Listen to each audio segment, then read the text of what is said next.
Hi guys, Tina Murray here. How are you today? I hope you're doing really well. Now I just wanted to speak to you about a couple of the discussions that I've had with people this week. I've spoken to a couple of people who've been in absolute overwhelm. One is a youngish woman who's been made redundant after almost 32 years working for the same company. Now it was a voluntary redundant and she was really looking forward to it. But when the redundancies actually happened and now that she's had about a week at home, it's actually overwhelming her. And this is completely normal because change is hard. And you can imagine 32 years in one job where you know everybody, you know the systems, you know how things work, you know how the politics works. And then to be going, oh my gosh, I need to find another job. And I don't know the people, I don't know the politics, I don't know the systems. That's huge.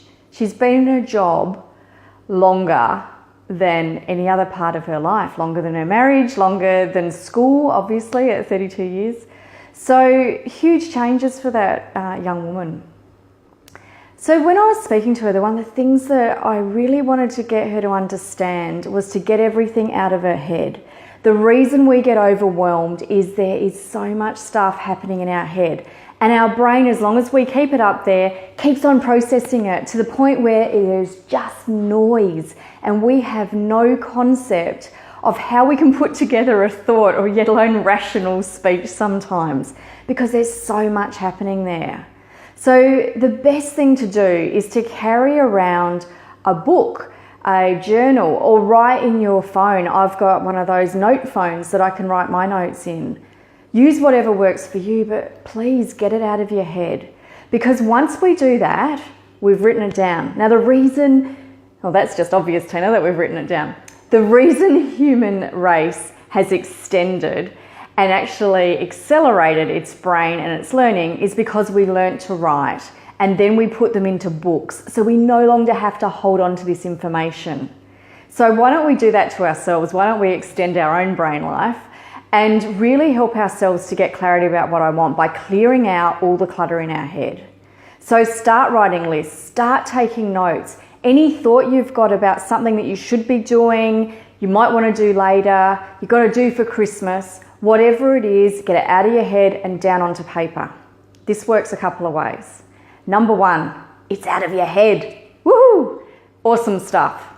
When it's out of your head, it clears your brain to be more creative and to think of other things. Number two, often I find when I've been running workshops that when people actually verbalize something rather than keeping it in their head, or even better, when they write it down, that's when they get those breakthroughs. The number of times I've heard people say, oh my gosh, I didn't realize I thought like that. So the other reason to write things down is so you can be clear about what you're thinking, because when it's jumbling around up here, there's no clarity, you know that. So please do what you can to get your thought processes down onto a piece of paper, so then you can actually rationally look at them and you can file them in the bin if they don't need to be used, if you think there's nothing. You can put them into your diary as an action plan. You can put it onto somebody else, ask for help. So really get all those things you have to do that you think you should be doing, should, out of your head, down onto a piece of paper so you can have some clarity about what it is you want. Now, I'd love to share some more ideas about what I spoke to this woman about, but that's enough for now. I don't want to overwhelm you. So grab something you can write some ideas down, get it out, get clear about what it is you want, and really sift through all that stuff that happens in our heads as you design it, communicate it, and live it.